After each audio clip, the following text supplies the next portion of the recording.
Hello, everybody. Welcome to Pursuit of Relentless podcast. You've got your host, Alaina, and today I have one of my Arte brothers with me. I'm so excited to have him tell his story to you guys and his journey through entrepreneurship. Joe Peebles, welcome to the show. Hey, Alaina, how are you? Great, man. Feeling good. Well, minus the sniffles. You guys will have to. This is what I call my sexy phlegm voice, as Uh, Jesse from Friends would say. Yeah. So it's been a really great start to the morning. I was reading Jenna Kutcher's book this morning. How Are You Really? Give her a little plug right there. Such a good book. And it's just digging into like life. So, yeah, started out with my walk and then I'm here. I'm like, yeah, get some water, have a coffee. It's awesome. But so tell us about yourself. I know you're an Army vet and a podcaster. So yeah, tell us your story. How'd you get started in entrepreneurship? um, I can take it back pretty far, in all honesty. But we'll probably start out with uh, dude. I've always been a both feet in type of person. I didn't realize it until later in life, till recently, really. Within the last maybe 5 years, I've realized that's my problem. I guess is what it is. But ever since I was a kid, if I believe something, I was 100% in it. Mhm. Uh, my parents were missionaries, and so they took Uh-huh. us to Samoa when I was a kid. I was an Army brat, so we were traveling all over the place. My dad was stationed everywhere, so we went and did that for a long time. And then when they got done with that, my dad got out and started a lawn care business and was doing lawn care door to door. This is before email and before cell phones and before all this stuff. And so me and my dad, I would get off of school. My dad would pick me up and we'd hop in the truck and drive to a neighborhood and hit every mailbox down the street, putting in. You couldn't put it in the mailbox because you'd go to jail. So you put it on the side of the mailbox Hmm. and you hit every house in the neighborhood. We'd hit like 4 or 5 neighborhoods a day, and my dad was probably hitting neighborhoods during the day while I was not, and he was also cutting grass, and my mom worked with him. Um, they didn't do amazing, but they did really good. They provided really well for us, and I didn't realize how good we had it. But we lived in the suburbs with a 2-story house, and with a nice big backyard, and friends around. And so my dad really kind of paved the way for my work ethic, and I saw that if you want anything in life, you really got to work for it.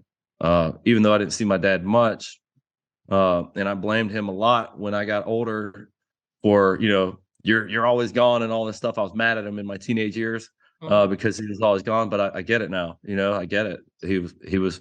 You got to do what you got to do. You can't eat if you don't make money, Yeah. and money is key. You can't do anything without it. Not in America, anyways. Mhm. I know that for sure. You can't have a house over your head or food on the table unless you got some green in your pocket. And so my dad did that, and then my mom and dad decided that they wanted to move to Samoa as missionaries. My mom is Samoan, um, and so we moved to Samoa when I was about fifth grade.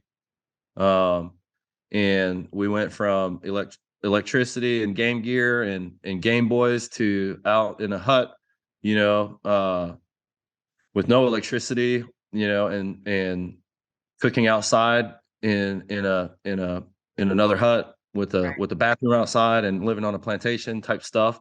And that was a huge culture shock for me. But I met a bunch of kids that were a little older than me, probably 2 or 3 years older than me, but man, they were on fire for God, right? And they were evangelical, Pentecostal, Assembly of God dudes that go out and preach and give you the tracts. Those guys you see out there standing on the box, these were those guys. Mhm. And I thought, that's cool.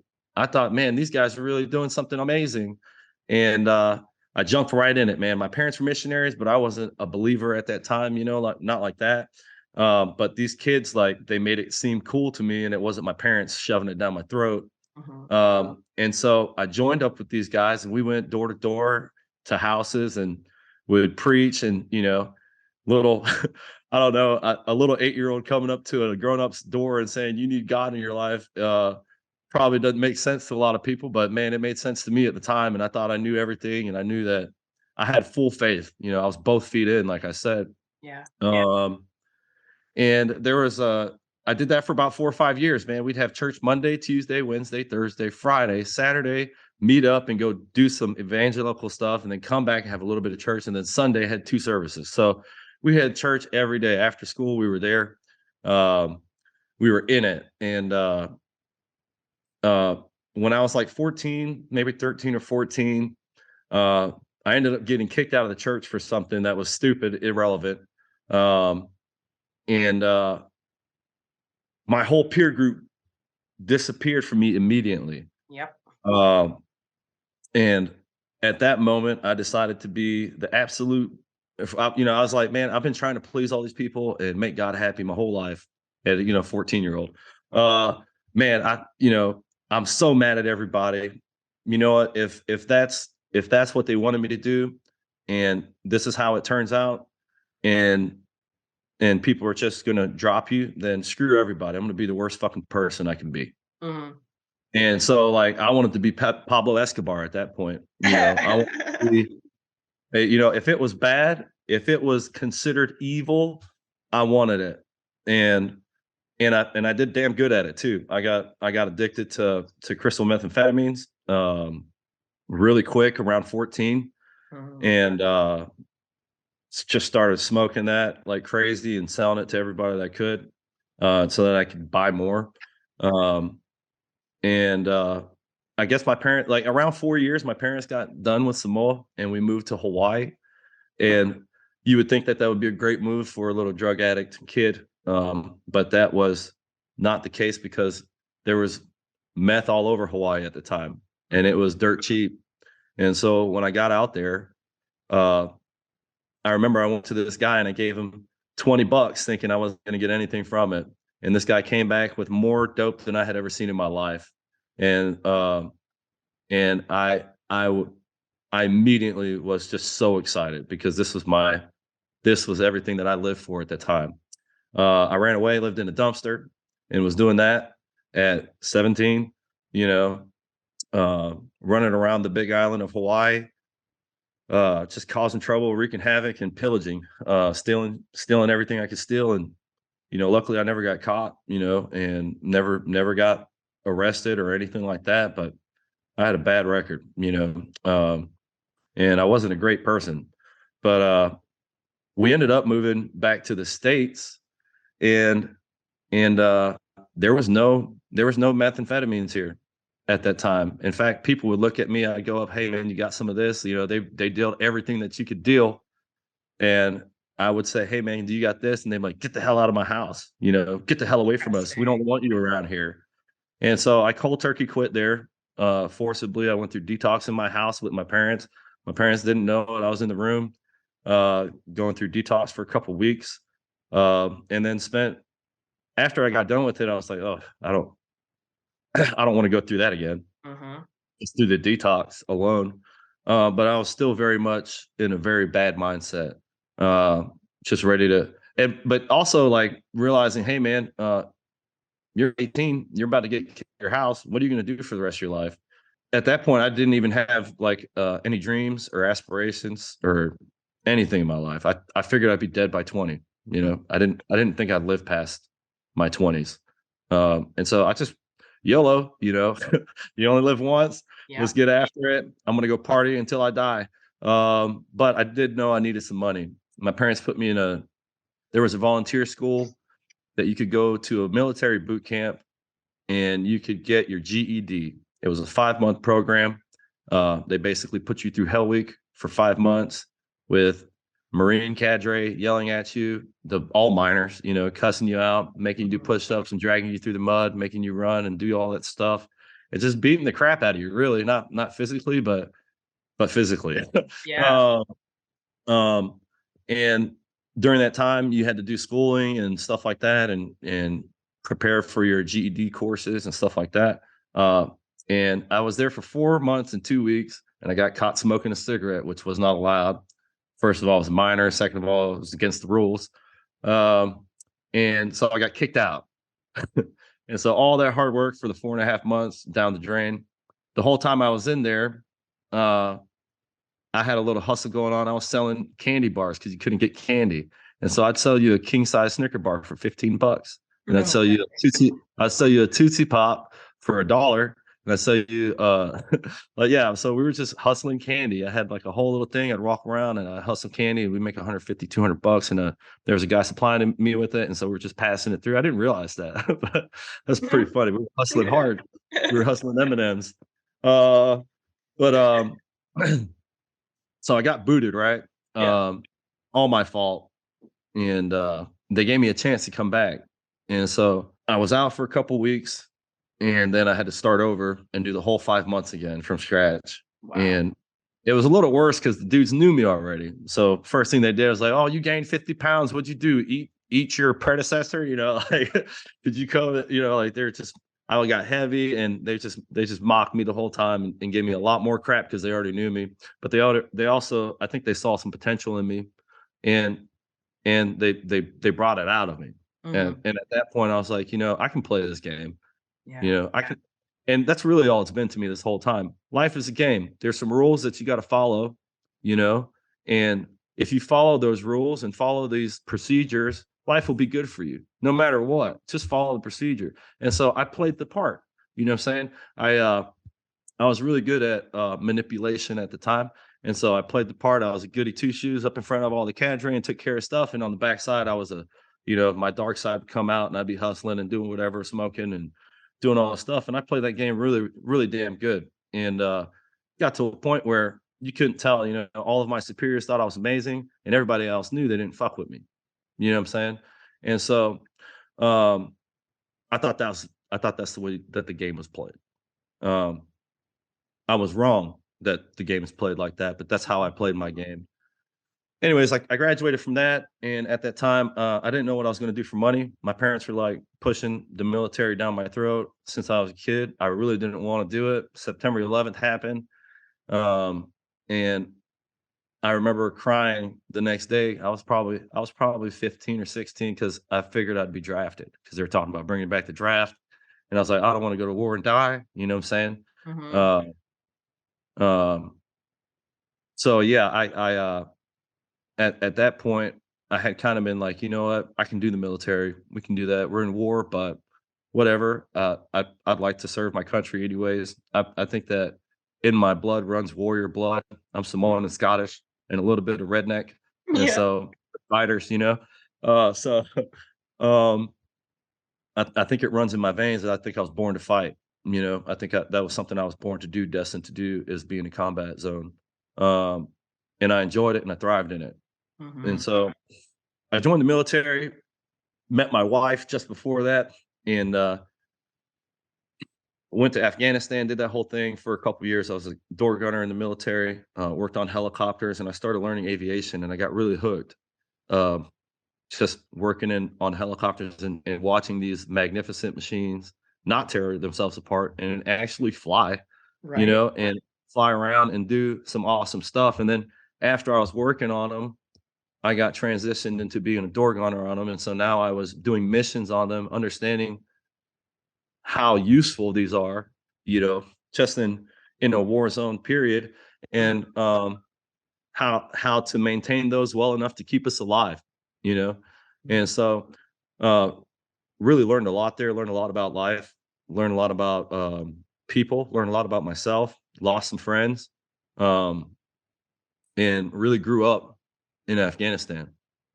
Uh, I came back to the States. I dealt with PTSD. Me and my then wife um, went through a lot of. We had a 3-year-old, and then we ended up getting divorced because I couldn't deal with anything. We had kind of grown apart.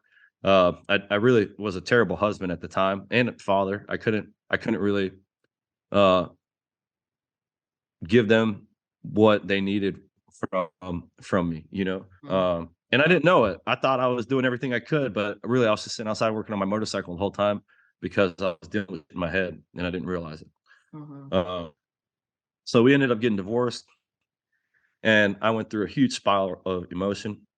I wasn't on drugs anymore, but I started drinking. and I had been drinking the entire time. That's kind of the military way, is to drink until, your other friends drink anymore and then drink a little more.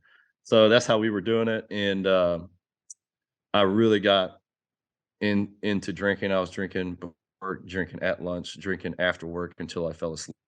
And then I'd wake up the next day and do it. I was super depressed, didn't realize that's what was going on.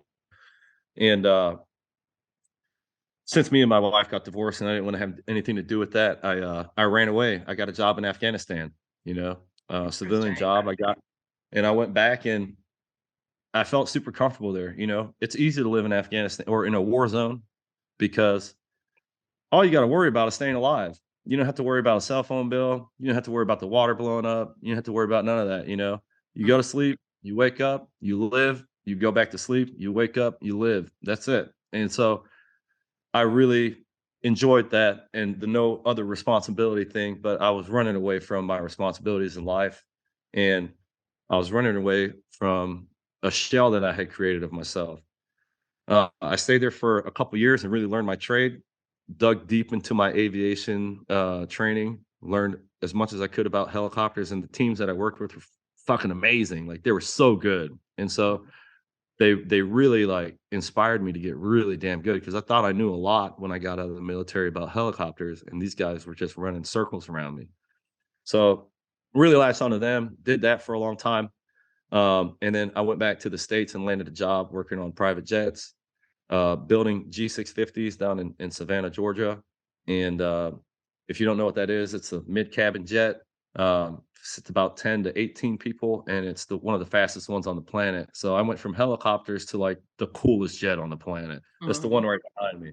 I love it. Um, so at least I feel like it's pretty cool. But so we started doing that, and we were building. So I learned the inside guts of airplanes from taking nothing and putting it all together like a Lego set, and now you have an airplane. Mhm. So we had zero, we built it from scratch. It was really cool, really amazing process to learn. And in that, I was there for 5 years, learned a lot, ended up losing my job um, uh, for smoking weed. And shit, what are you supposed to do? uh, I jumped in another job soon after that. Got clean from that and jumped on another job working on helicopters, EMS all over the US, fixing helicopters on top of any hospital that it was broken on. And that was a lot of fun. Um, and then I just kind of bounced around between air jet jobs and helicopter jobs for a couple years. And I started to get super unfulfilled with all of it. And I was always hustling on the side. During this whole time, I had a woodworking business, and I hate woodwork, and that's why I don't do it anymore. Um, I had a courier business that failed because I thought I was going to sell just because I had a name, Joe Peebles, and I knew a lot of people, and I Right. thought that they would buy my service. That didn't work because I didn't sell, advertise, or market any of that. But I learned a lot. I had like 5 businesses that I kinda started up as a side hustle, and at the same time, I'm working 3 or 4 full-time jobs, no part-time jobs here. Um, and and I was just burnt the hell out. You're working 3 Mhm. jobs. We got 3 kids, we got, I'll never see my family, never see anybody. And I'm starting, jobs at the same like, starting a business at the same time. um, I was super burnt out, and I found Andy Frisella on on a podcast, and I listened to him and changed my fucking world. I Uh, agree.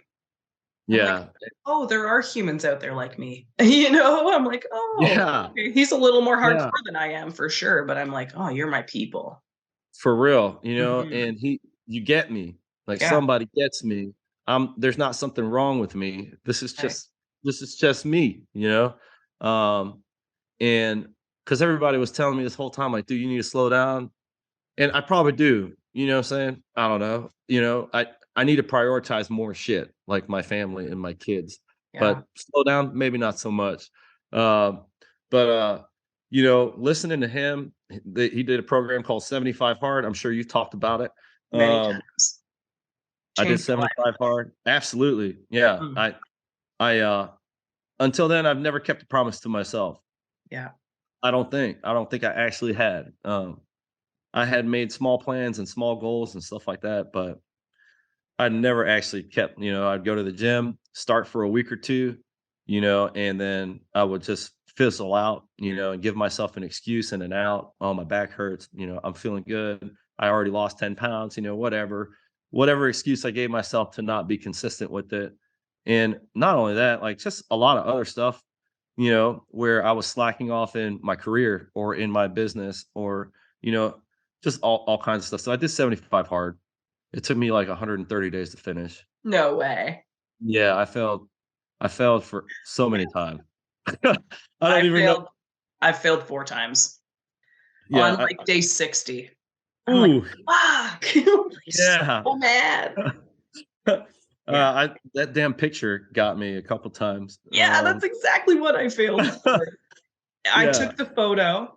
My friend got married, and I, like, didn't drink at the wedding, ate super clean, like, did all my stuff, got home at, like, 1 in the morning, and I looked back and I was like, "I can't remember if I took my progress picture."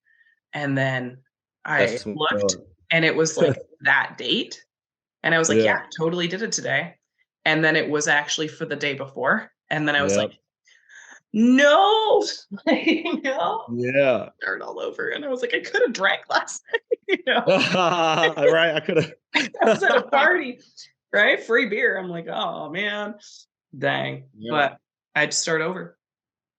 Yeah, and you did, and Mhm. that's why it changed your fucking life, Yeah. in all honesty, because I 100%. had so many people tell me, "Bro, you just didn't drink the water," or Right. "You just didn't take your picture. You're on day 38. What are you doing, bro? Why are you doing that? Nobody's gonna know." They would tell me that, Uh-huh. I'm and, gonna know. You know? even my family would tell me that, you know Mhm. what I'm saying? Um, so anyways, I got through the program, which was I didn't even realize I was on day 75. I thought it was day 74. And I was walking around because I didn't use the app. I was writing all this shit out. and I had missed day 74 logging my stuff. And so day 75 comes around and I'm on my second exercise. And that's all I had to do. I read, did everything. And I was just walking and I was doing like a daily post thing. And I was sitting there like day 74, guys, blah, blah, blah, blah, blah. And I realized it. And the amount of pride that I felt in myself, that moment when I realized it's actually day 75 today. Holy shit, I did this. You know, Yeah. like, holy shit, I did not fail. I I didn't made it. fail myself. Right. I kept my word to me. That shit, Mhm. I mean, it just poof, propelled me beyond like now I am 100% confident I can do any fucking thing I put my mind to. Have you And I done have Live Hard yet? no, I haven't. I Oh. didn't find out about Live Hard until after the second time I finished 75 Hard. Mhm. And I was like, "Oh, maybe I need to try and incorporate that." I was gonna do it this year. I started 75 Hard December 31st, and I popped a tendon in my right calf January 1st, and so I'd been out. I'm in recovery now. Mhm. Uh, Once that's healed up, I'll probably hop on it, but Yeah. now I just use 75 hard as a tool. If I'm feeling a little foggy, I need some clarity, uh, I hop on 75 hard immediately. Like, it's not even a question at this point. Even if I know I'm not gonna even if I think that it's not really gonna help me, uh, or even if I have a doubt that I'm gonna finish it, I start that shit right away, and I just move because I know that in 10 days, I'm gonna be a lot more clear about shit. Mhm. You know, I'm gonna be a lot more focused on what I'm doing, and so it's a tool for me now to keep my clarity. Mhm. Uh, Live Hard but is yeah, epic. say It's well. epic. Live Hard Oh is yeah, next level. Like, I I did Live Hard last year and had 2 miscarriages in the mm, process of finishing Live Hard, right. and, like, my first one, I was not okay mentally. Mm-mm. Yeah, It was bad, I can imagine. because I lost it on day 6 of phase 2, And then I Right. was just like, fuck. And so that was in October of 2021. And then I started again in January, finished phase one. And then I was like, okay, I'm good. I'm going to be fine. I got to take the 30-day break. And then I found out I was pregnant again. And I was like, well, I probably shouldn't do this, you know? And so when I lost the second one, I finished phase three. And I was like, fuck it. I'm taking my power back because I was just in such a rut and like such a bad mental state that I was like, what can I do to pull myself out of this? You know, I was not in a good place. I was not being a good leader. I was, you know, doing some stuff that I wasn't proud of, like smoking too much pot or drinking too much alcohol or eating so many candy bars. I was just like, this is bad. And so I was like, fuck it. I'm going to take my power back and just go, okay, well, what can I do? Finish 75 hard. I said, this is my Mhm. story now. Like, Yeah. you're going to finish it. And then you're going to realize that you're a fucking badass and that you deserve to win because you're doing the hard stuff that no one can even fathom. No one can fathom the fact that you're doing what you're doing. And then they're That's like, you're a superhuman. I'm like, no, I'm just disciplined, that's you know? it.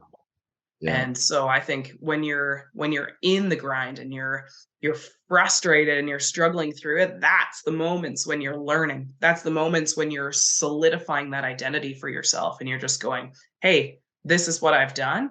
This is what I've accomplished." And it doesn't matter what you think. I know internally that that gives me the confidence to continue to move forward. And it really does give you that clarity and that shift in mindset and that belief in yourself, like you were talking about earlier, 100% belief, you know. And it does work every single time. So today I got up, I did my walk, I did my reading, you know, I got my water, I had some decaf coffee. um, but it's just living that lifestyle, like you said, running that success system is so important. I don't know. Absolutely. I totally cut you off on your story there. No, you're cool. I know where we're at, so don't worry about it. Yeah. So actually in 75 hard, my first go around, I had 3 full-time jobs and I was running my business. Crazy. Um uh Day 28, I quit all my 3 jobs. I called every one of those fuckers and said, "I'm done. This is my 2-week notice." And most of them told me they weren't going to pay me my last 2 weeks. I was like, "Well, then this is my last day." You Yeah. know? And quit all the jobs, and it was just me and my Prius with with a couple of nitrogen bottles and oxygen bottles and a bag of tools and chasing airplanes around. I had already started, it was my side hustle for a while, so I had already gotten a good customer base listening to Andy, and then there's a couple people before that I listened to called the Real Business Owners Podcast. I found them around episode 8 or 9. Trevor Kale and dang, I can't remember the other guy's name. That sucks. Sorry. uh, anyways, so these guys on the Real Business Owners, they were Arte as well. Um, and they talked about Arte and they talked about Ed and Andy and uh, I think I found them around episode 9 and I followed them to about episode 100 and Wow. they were my mentors. Literally free mentorship on business and business mindset and how business works. They have 5 businesses, and so I was like, "Man, these guys are gonna teach me." So I was driving around in my car, chasing airplanes all across the East Coast of America and, listening to these 2 dudes while I'm driving. That was it, and Andy, I found Andy and started listening to him, and, and then I didn't even know who Ed Milet was until I found Arte, No right? And way. yeah, and man, what a phenomenal speaker and Totally. awesome soul as well. Mhm. Uh He's like the yin to the yang, Yes, right? that's exactly And, it. so him coming in and showing me how to be empathetic and that, it's okay to be like and Ed and Andy taught me that it's okay to be a good dude. Yeah. You don't have to be an asshole to make it. Mhm. You know what I'm saying? I thought you had to be an asshole to make it until then. Yeah. And I thought I would never make it because I'm a good dude, right? And so I pretended to be this asshole all of my teenage years because some church kicked me out, and then I pretended to be some asshole when I got back from Afghanistan, and I thought that's what you had to be. Right. You had to put that game face, playing this game here, and that was the game. Is you go in and you handle your business, but you got to be an asshole to do it. Listening to these guys, you could you can be perceived as an asshole, still be a good dude. Yeah. Uh, and so listening to these guys, they really changed my life, and my business started picking up, and I had a couple customers, and man, I really didn't know what I was going to do. And I'm a blue collar guy. I work with my hands. I don't know shit about business. I don't know shit about bank accounts. I can barely handle my own damn bank account, you know. And so like I'm trying to figure all this crap out and understand what it is, and I'm still busy, still Mhm. burnt out, still busy as hell because now instead of working for a company, I'm working for myself and I ain't got no work. So that means I'm out trying to freaking make money, Mhm. and I'm not seeing my family or any of this.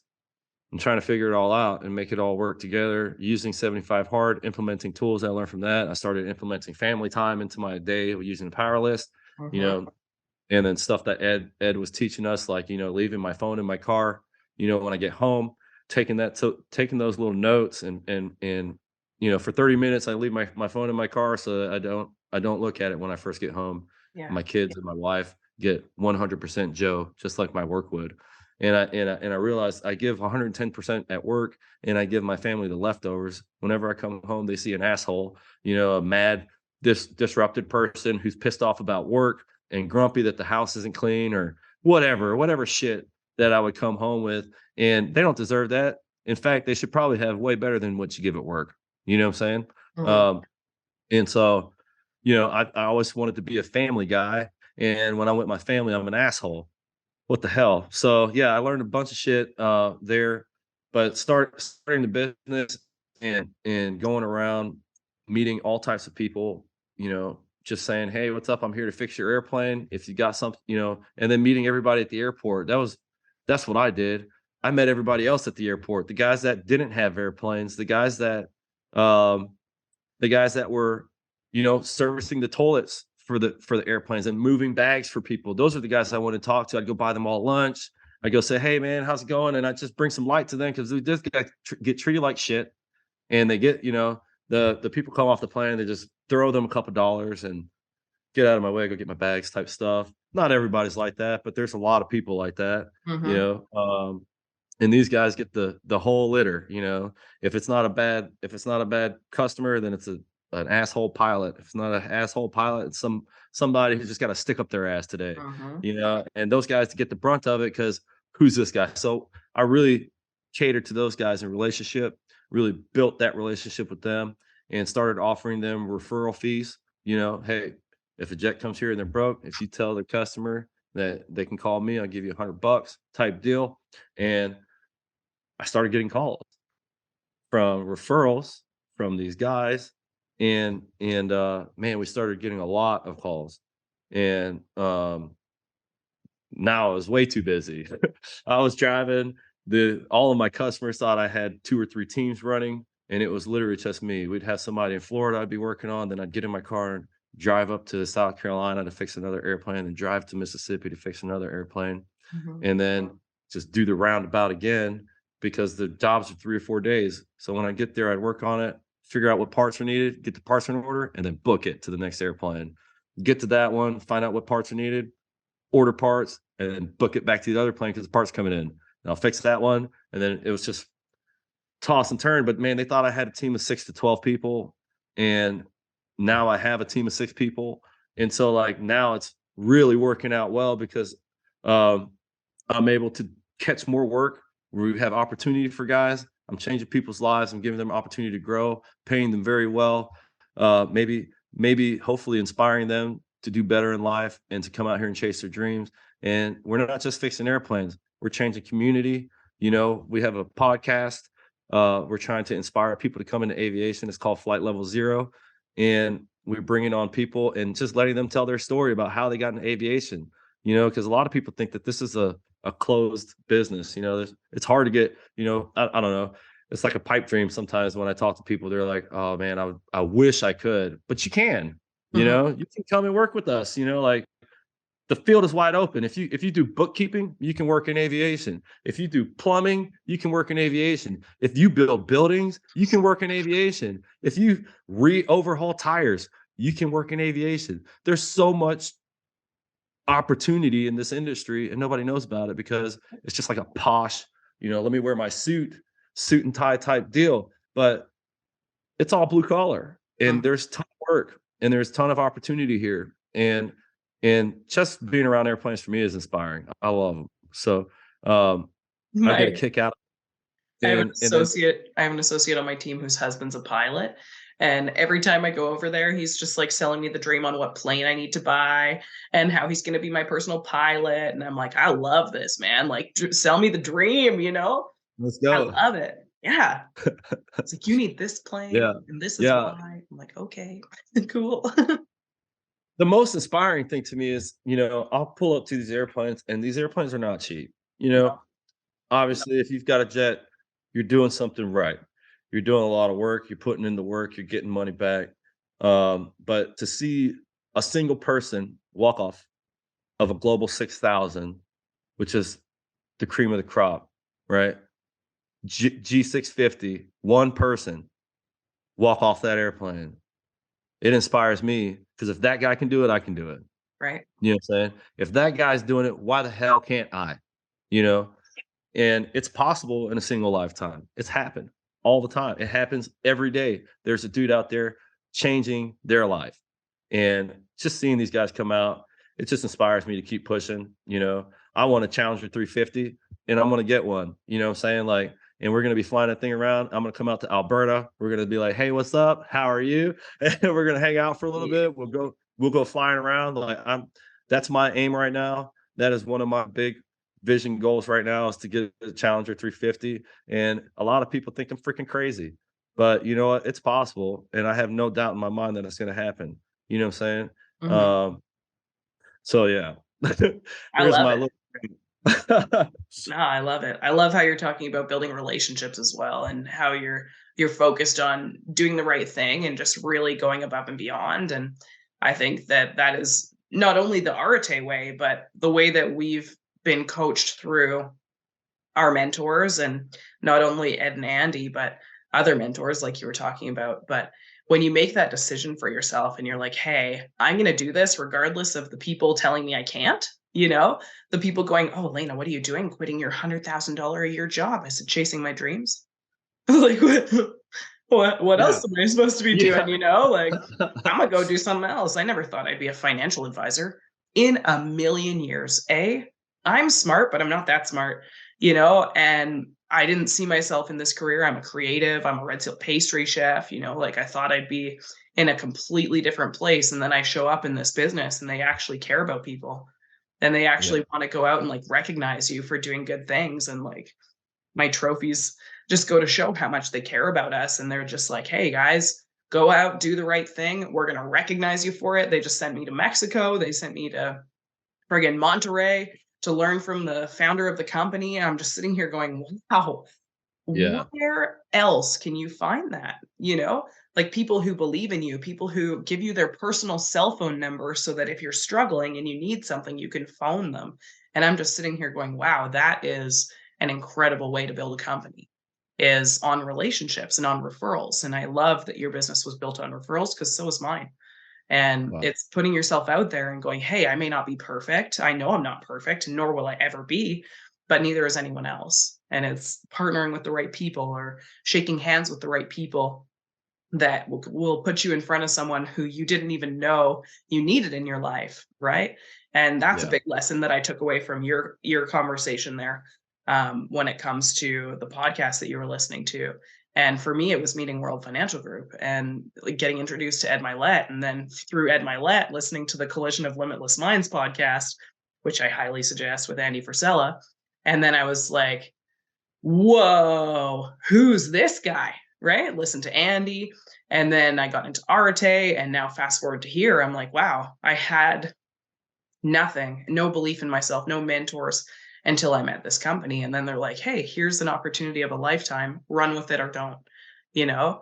And then it's like, okay, well, through Arte, I wrote a book. Through Arte, I started the podcast. Through Arte, I met incredible people who are willing to help me and share their knowledge. And I love that you're here today because just being able to get people access to you is going to inspire so many people that they don't even know what they're missing, right? Until they're like, oh my gosh, did you hear that episode with Joe? Like, I love it, man. Like, it's awesome. So, for someone who's just starting out in business, who's just like, all right, I'm going to try this thing, right? I'm going to give it a go. I'm going to do what you do and quit my job. I don't suggest quitting your job before you're ready. But when you're ready, you'll know. I quit my job as a broke associate making 30 grand a year. I said, fuck it, I'm done. I can't do this anymore. And I went full time with my business. And it changed my life. I was like, "Oh, this is what freedom tastes like." No one telling me that I can't go on vacation, no one telling me that this is how much money I'm worth. And I was just like, "No, I'm done." So, I don't know, any advice that you would give someone who's just getting started? Lock in. It's gonna be a ride, Yeah, both and feet in. that's ups and downs. And so be ready. If you're gonna start a business, I would highly recommend go ahead and knock out 75 hard. Just hop on it. Just go ahead. You might not understand the whole rules. Go look it up and do it because you're gonna need a lot more in your bucket to sustain you through those hard times because this shit is real. Ain't nobody out here to save you, ain't nobody out here to protect you. There's gonna be friends out here to encourage you, but you're gonna have to do the work. So if you're gonna do it, get serious. Don't be messing around, get out here and freaking act. Get on it. Yeah, Jump both feet in, I you love know. it. That's so accurate too. And when you take that leap of faith and you just go, hey, I'm going to do whatever it takes to keep my energy high and to continue to execute and run that success formula, you have this feeling. I just got goosebumps. You have this feeling that you're unstoppable. Or like, I do angel cards. I know it's kind of weird, but I have a deck that's a spirit animal deck, and I pulled a card one day, and it was like grizzly bear, indestructible, and I was like, "Fuck yeah!" I'm a grizzly bear. I was just like reading this, and it was like, whatever life throws at you, you're gonna be fine. And I was like, okay, so whatever I was going through in that moment, when I just needed to connect to spirit and just go, okay, I need some reassurance here. It was like, you are indestructible. It said, Right. focus on your heart and like loving others and building relationships. And I was like, okay, I'm going to do that. And it really did help me understand myself a lot more and just have more clarity around what it was going to be to create this incredible life. And I'll tell you, when I'm not doing 75 hard or I'm not running the success system, I have a hard time keeping my energy up. Um, I eat too much food. It's just when you're regimented and you're on a plan and you're like, this is what I need to do to be successful. Why wouldn't you just try it? Why Yeah. wouldn't you go, hey, if I make it to day 38 and fail, well, too bad. I made it to day 66 or 67 or something and tore my LCL. I finished Yeah. it, Yeah. like Yeah. I went swimming instead of going to the gym. Hey, me too. I did that. Yeah. It Well, I worked. couldn't Yeah. walk, right? I was like, well, Right. I can't walk, so what am I gonna do? That's exactly what I did. I hobbled very slowly when I was walking. But it's like I can either let it take me down, like let life get in the way and take me down, or I can fight and I can go, no, I'm better than this, you know? Yeah. And Because I you think, are. yeah, well, and so is everyone else out there who's trying, you know? Absolutely. So I don't know. I sit there and I look at it and I'm just like, hey, if I can do it, you can do it. Like you said, if I can do it, you can do it. And people are like, Alaina, you're so crazy. Like, what? Yeah, man. Sometimes you have to be a little crazy. Like sometimes you have to go outside in the minus 47 to get the icicles on your eyelashes to feel like a Yeah. badass because there's not one other footprint in the snow, you know? Mm. And it's in that moment that you're like, oh, I did that. And it wasn't even that bad, Yeah. Yeah. That's when the confidence is built. So Mm. anyways, I want people to get more access to you. We're out of time today, Oh unfortunately, man. but I Okay. definitely want I know it's 11, but I want people to get more access to you. So where can they find you? You can find me on LinkedIn at Joe Peebles. And you can also find me on Instagram at Joe Peebles. And if you're interested in looking at what we do in aviation, we kind of just put a lot of fun little clips on my company's Instagram at JP Aerotechnics. And that's JPAEROTECHNICS. Love it. Yeah, Beautiful. that's it. Well, thanks again for today, man. I really loved hearing your story and just the way that you execute. I love it. That's why we're in Arate together. Yeah, I'm for like, yeah, sure. can't wait till the next live. That's for sure. This Uh, conversation pumped me up. I'm ready to go. Good. Like, get it. I know. I'm gonna go do a recruiting appointment now. It's gonna be awesome. I'm gonna take some good energy into it. But Awesome. thank you again for today. Guys, if you got value out of the show, which I know you did, make sure that you go and follow Joe on his social media. I'll post all of that stuff in the show link. And make sure you share it with a friend, preferably someone who can talk aviation with you, because it's really fun to learn what kind of airplanes you should fly and, all that kind of stuff. Chase your dreams. Don't be afraid to get out there and put yourself in a challenging situation, because you never know. I have a tattoo on my arm. It says, close your eyes, count to 10, hold your breath, and fly. And it's all about just making that decision and sticking to it and understanding that you're going to figure it out. Like, you have no choice but to figure it out when you put yourself in those situations. So I love that we got to have this conversation, and I hope that we inspired a bunch of people today. So share the show, people. That's it. Signing out.